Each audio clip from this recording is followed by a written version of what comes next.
સંસ્કારી નગરી વડોદરામાં કાયદો અને વ્યવસ્થાને પડકારતી વધુ એક હિંસક ઘટના સામે આવી છે. શહેરના અટલાદરા વિસ્તારમાં જૂની અદાવત રાખીને 4 શખ્સોએ એક યુવક પર લોખંડની પાઇપ અને લાકડાના દંડા વડે જીવલેણ હુમલો કર્યો હતો. આ સમગ્ર વિડીયો સોશિયલ મીડિયા પર વાયરલ થતા વિસ્તારમાં ચકચાર મચી ગઈ છે.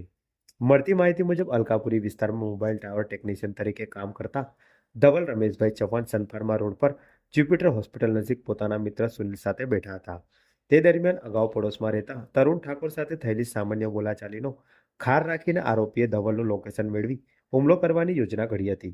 લોકેશન મળતા જ આરોપી તરુણ ઠાકોર તેના મિત્રો ભાવેશ પરમાર, વિક્રમ ઉર્ફે એરટેલ નાયક અને રિકેશ બારિયા મોપેડ લઈને ઘટના સ્થળે ઘસી આવ્યા હતા. ગાળાગાળી કર્યા બાદ રિકેશ બારિયા ધવલને જમીન પર પાડી દીધો હતો.